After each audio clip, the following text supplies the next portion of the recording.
This week on the Bioneers, Revolution from the Heart of Nature. Water is one of the greatest disruptors in the world. Not because of water, but because of mankind. But water is also the biggest opportunity. Dutch water wizard and designer Henk Ovink tells us how we can climate-proof our cities and coasts. This week on the Bioneers, Revolution from the Heart of Nature.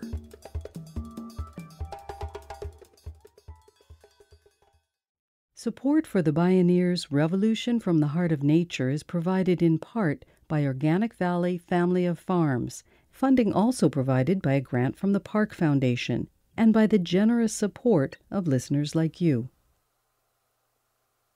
Each year on the U.S. East Coast, the Army Corps of Engineers trucks in large quantities of sand to replenish the beaches the current takes away. Each year, the current takes it away again, and the Army Corps comes in and pours sand back on the beaches. There's a budget for it that no one challenges. The Netherlands looked for a different approach.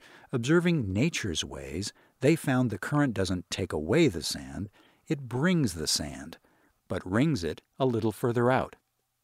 So they built a sand island offshore.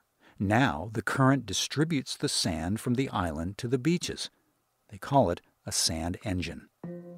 What can nature teach us? How can we live with nature and work with it? After all, when you fight nature, you lose. In the face of escalating climate disruption and extreme storms and floods, the World Economic Forum in 2015 spotlighted water as the #1 global risk. The World Bank warned that the assets at risk because of sea level rise, storm surges, and intense rainfall and storms add up to the trillions. Climate disruption threatens most of the world's coastal megacities, which could become the new Atlantis. Our infrastructures are so not ready. As the Dutch show, what's required is a different way of seeing, a kind of sand engine of the mind. What's also required is a different way of being, moving from individualism to collaboration on regional scales. In this half hour, we visit with Dutch water wizard and designer Henk Ovink, who's showing how people are shifting our relationship to nature and to culture and finding breakthrough solutions. This is Welcome the Water, Climate Proofing for Resilience. My name is Neil Harvey. I'll be your host. Welcome to the Bioneers, Revolution from the Heart of Nature.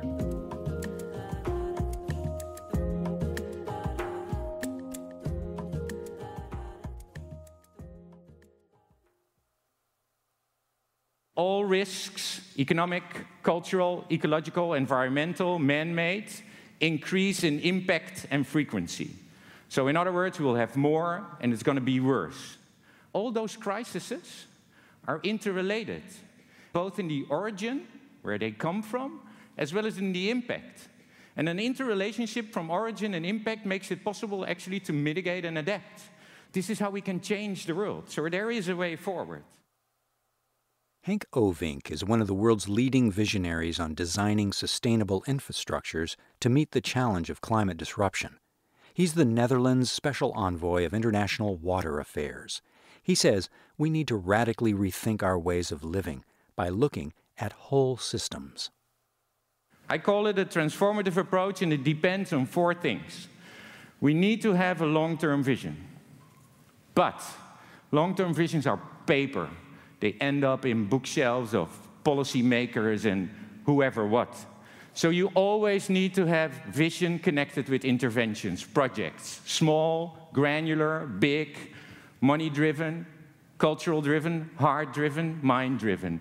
And that's an engine. It's something that works over and over again. How do you get there? Of course, you need money for that, but this is not about only federal dollars or private sector funding or going to Wall Street. No, again, this is a collaborative effort where you bring public and private partnerships in a transparent way. And then the process itself, it should be collaborative and inclusive. As a nation that's 60% below sea level, the Netherlands has a unique, richly innovative, and very long history of water management. Water boards that date back to the Middle Ages manage long-range infrastructure planning in every region. It's a nation that has continually had to reclaim land from the sea's encroachment. The result is a society devoted to communal problem solving. And now rising sea levels have forced an even more radical approach. Let the water in. Take the Room for the River initiative. Implemented in 2015, 39 projects focused on the Delta region where 4 large rivers run together. As director of Holland's Office of Spatial Planning and Water Infrastructure, Henk Ovink says that the programs that succeed are actually about building ecosystems and building a culture of collaboration. We started with building with nature, making more room for the water instead of less, opening up dams and dikes. And that's a problem because people have to get out of the way of that water. And how would you do that? When you talk to a farmer that's been living there for generations, that you would actually say, well, we need your land because it's good for the country. That all starts again with collaboration. Room for the River is a project that's now implemented, and this is one of them, the Overdiepse Polder, where all these farmers had to leave because we needed it for water storage. But we changed the whole program by working together with those farmers, the families, our Army Corps of Engineers, our engineers and designers, and came up with a new model of creating farm buildings on high parcels of land. So the farmers could stay, the cattle could stay, and they live now with water. It took 10 years. We built our country out of water in our cities, and we used that approach to institutionalize something that is actually very cultural. But if we face it all over the world, how can we create that culture, this transformative approach when it comes to water, to other places in the world? How can we bring Room for the River to Bangladesh? How can we bring it to Indonesia, to Egypt, to New York, for instance, Myanmar, Mozambique, Poland, Vietnam, Colombia, or perhaps even San Francisco?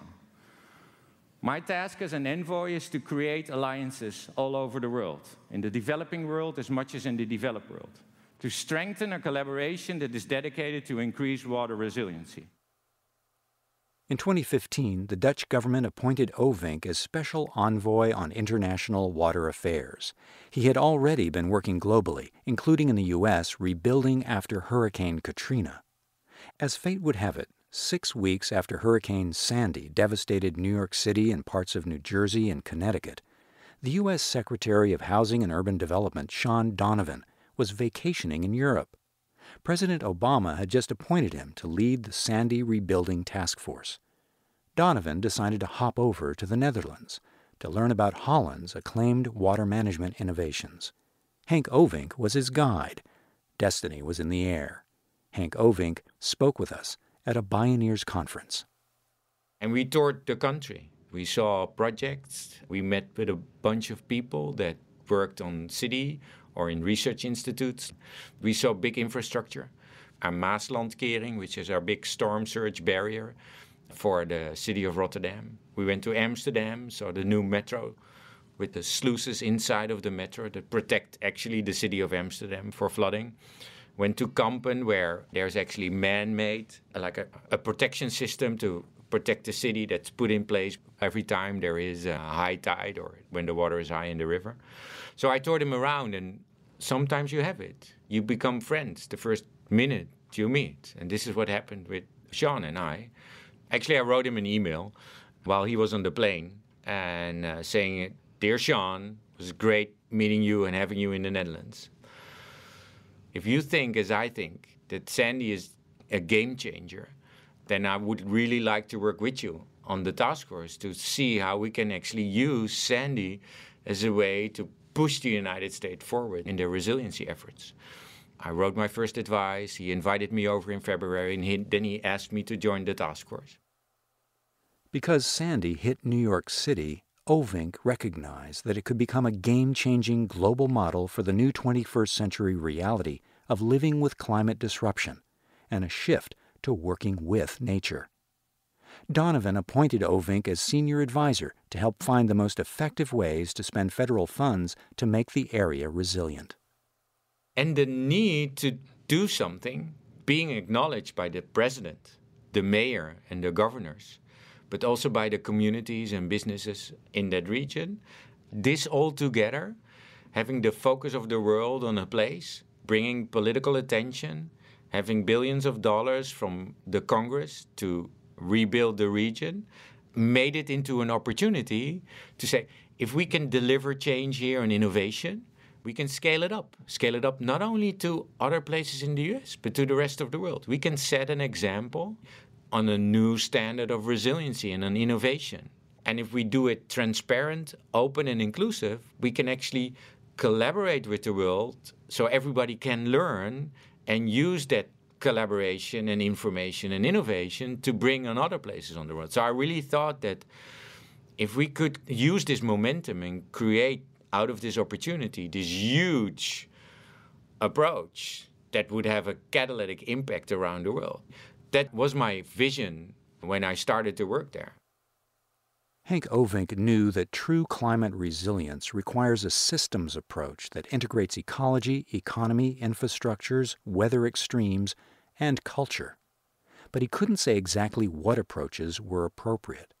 He told the Sandy Task Force it wasn't even clear yet what the problem was.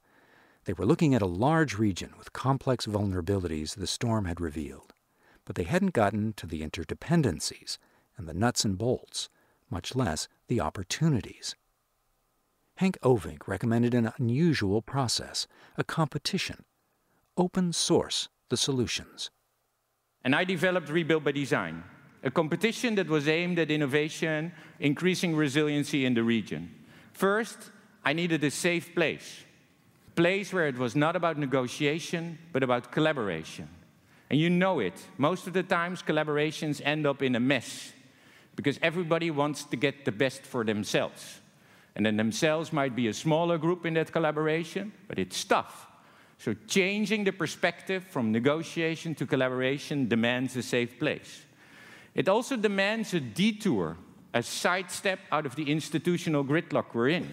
Not aligned with current policy or regulations, because they will always fail. Innovation in itself is conflictuous with a current condition. So if you want to focus on something new that actually has transformative capacity, don't care about rules and regulations. Create a place where you actually institutionalize that not caring by working together and being very transparent again.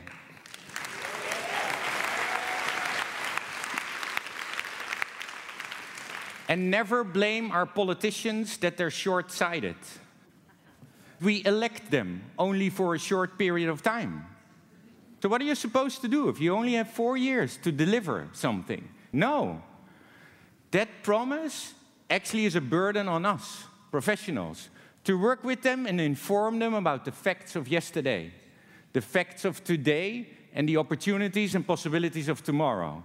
If we can inform as a professional crowd our politicians and policymakers from this broad scope, they will become better decision makers. A normal approach would focus on the technical part, solving the problem, engineering. You know, an engineer has a solution before the problem exists.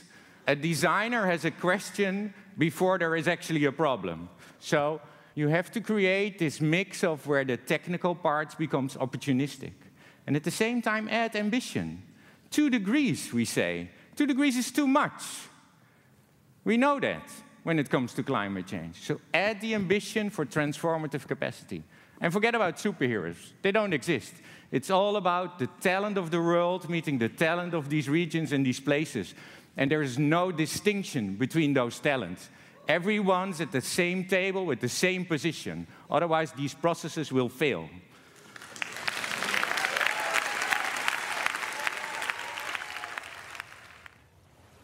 Henk Ovink's biggest concerns working in the U.S.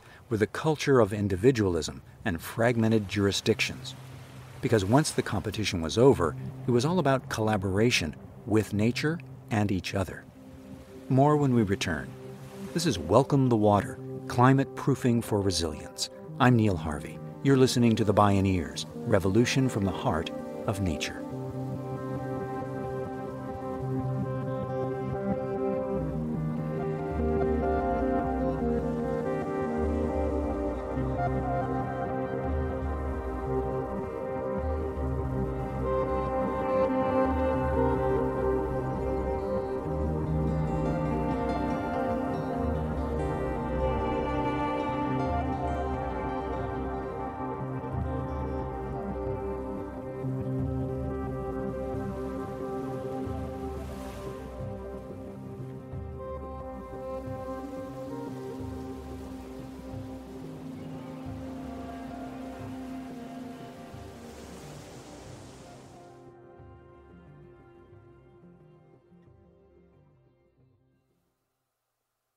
To explore all available Bioneers radio shows, video programming, and more from Henk Ovink, please visit Bioneers.org. The Rebuild by Design concept attracted $4 million in startup funding from 6 foundations, including the Rockefeller Foundation. Those funds would soon leverage nearly $1 billion in federal disaster recovery funds. Ovink and his colleagues put out the call to the world's talent. They drew 148 proposals from interdisciplinary teams of engineers, designers, social scientists, ecologists, environmentalists, former politicians, and policymakers. They selected 10 teams, which began research in hotspot areas to uncover vulnerabilities and opportunities. Now, the competition turned to collaboration. The teams were required to build coalitions: investors, businesses, community organizations, people in government, and the insurance industry. And I think that research phase, building that understanding, got to finding the best opportunities, of course, but it was also critical in building capacity amongst communities of understanding their vulnerabilities, understanding what climate change really meant, making it tangible instead of abstract, and making them partners in a process to get to resilient solutions that would make their communities more resilient. Building capacity amongst institutional partners like government, in the sense that helping them understand that the way forward could actually encompass this innovative approach, and that climate change, although a threat, is also an opportunity to build off on and to build projects that can actually have a catalytic impact. Those 10 coalitions devised specific solutions for their communities. 6 were selected by the Rebuild by Design jury and funded with nearly $1 billion federal dollars. One was the Big U. It's a protective system around the edges of Manhattan designed to shield the city against floods and stormwater, while also providing fun community spaces. The proposal included berms planted with trees and shrubs that protect against floodwaters, but also provide attractive places for socializing and relaxing. Another area has deployable walls that can be flipped down before floodwaters arrive. The walls are painted by local artists. When they're flipped up, they add a decorative ceiling above the East River Esplanade. Another team that was selected is the SCAPE team on Staten Island. And Staten Island is severely impacted by any storm. So Sandy impacted the coast enormously, but any northeaster is eating away the shore. Also because the natural barriers that used to be there are gone. The natural habitat for fish and oysters is devastated by man. So the team started to make like a merger between all these different needs. Community needs to access the water and learn about it. Environmental and ecological needs to increase ecological quality, create better habitat for fish and oysters to grow on, and surge reduction. So they came up with a plan of an artificial reef structure that can become a natural habitat. So they developed eco-concrete, which is an imitation of concrete but on an ecological base. They will build this superstructure underwater and above water where fish can live and oysters can grow. But the structure offshore actually reduces the surge. So any normal storm now, after this structure is built, will not hit the shore. So it will save a huge amount of dollars of replenishing that beach and restoring it, and also creating a great environment for families and kids to enjoy the water because you have this safe place. And then the water again is enhanced in its quality, and then we have oysters again. Before you know it, we might even be able to eat them. So this is, recreating the habitat of this place by building this environmental protection scheme. Henk Ovink says the projects were chosen for their transformative capacity. They also showed the federal government could be innovative. Another dangerous vulnerability that always surfaces after events like Sandy is social inequity.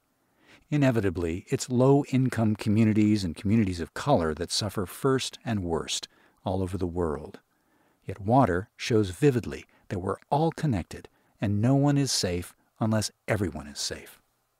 It's like a magnifying glass. So you see where poor people live in poor places, not only in New York or in California, also in Africa and Europe, in the Netherlands too. Vulnerable communities live in vulnerable places. But you also not only see that mix between social disruption and physical disruption in the sense of water. Sandy brought the water through the whole region. So carrying all pollution that is in our system through those places where vulnerable communities live. And then most of the times, vulnerable communities live in places at risk, close to chemical facilities sometimes, or in this case, the storage of Agent Orange. The sandy water, because of the pollution in those places, was so contaminated that it contaminated the soil. So the EPA, the Environmental Protection Agency, put big marks around those playgrounds so the kids would not play there. So yes, surges like Sandy make it tougher for vulnerable communities, not only because they live in a poor place, but because a lot of these risks come together there. So they already have a harder time to get back on their feet. And getting all these risks together in the same place makes it even harder for them. So vulnerability is like this increasing factor in those places. That also means that you can focus your innovative and collaborative approaches there. Bringing those community into the game actually makes it possible to come up with innovative solutions for them. 2 billion people around the world will be affected by too much water, and nearly another 2 billion by not enough water. It's already costing 15% of local and regional GDPs. Water is already a flashpoint for global conflicts and upheavals, and it will get worse. Water crises in the Middle East, from Tunisia to Syria, have helped ignite civil wars and mass migrations. Ethiopia and Egypt are rattling sabers over access to the Nile River after Ethiopia proposed building a dam so that its people have better access to water. The moment Ethiopia started to build the dam or develop the plans, Egypt, of course, wanted to bomb, Ethiopia. This is war. Through multilateral and international collaboration, we prevented that was going to happen. If you really ask me by heart, what is my vision for the world? It's, of course, peace. My vision is not about dams and dikes and levees. They will always be there. That's nice. That's fine. We can make them. My vision is more about, can we make the connection where water is the connector between economy and ecology, between culture, between women's rights and kids' education, between cultural change. We know the dependency of water in our economy is huge. The dependency for water to getting energy is enormous. The dependency on water when it gets to food is clear and critical. So the moment we forget water, everything fails. So my vision on the world of water is that we try to figure out how these connections work all over the world and come up with collaborative and inclusive processes that build change and have a transformative capacity for all and not create war. Climate change is not the threat. We're the threat. It's not abstract. It's very real, and we have to start now to change. So water can be the magnifier for disasters, the magnifier for wrong man-made decisions, the magnifier that actually changed the world for the worst. But it can also be the convening power for transformative change that can build a better world if we start to do that together.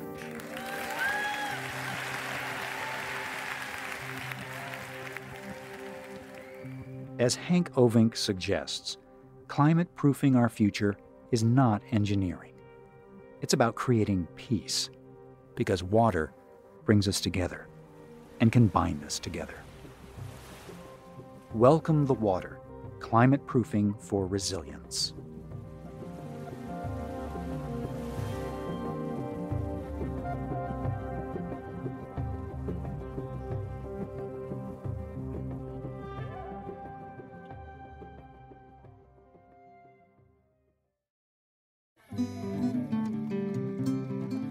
You can see and hear more from Henk Ovink and explore more Bioneers radio programs, podcasts, and videos online at bioneers.org. For information on attending the National Bioneers Conference and Bioneers events in your area, please visit bioneers.org or call 1-877-BIONEER. The Bioneers Revolution from the Heart of Nature is a production of Bioneers and Collective Heritage Institute. Executive producer Kenny Ossobel. Written by Kenny Ossobel. Senior producer and station relations Stephanie Welch. Host and consulting producer Neil Harvey. Program engineer Emily Harris. Production assistants Tina Rubio and Melanie Choi. Interview recording engineer Emily Harris. Our theme music is co-written by the Baka Forest People of Cameroon and Baka Beyond from the album East to West. All royalties from Baka compositions and performances go to the Baka Forest People through the charity Global Music Exchange. Find out more at globalmusicexchange.org. Additional music was made available by Sounds True at soundstrue.com. For more music information, please visit bioneers.org. The opinions expressed in the Bioneers Revolution from the Heart of Nature are those of the presenters and are not necessarily those of Bioneers and Collective Heritage Institute, the underwriters, or this radio station. My name is Neil Harvey. Thank you for listening. I invite you to join the Bioneers in inspiring a shift to live on Earth in ways that honor the web of life, each other, and future generations.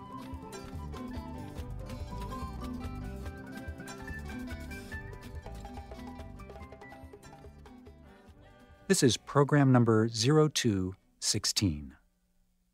This program was made possible in part by Organic Valley's pasture-raised organic dairy products, bringing the good from our family farmers to your table at organicvalley.coop.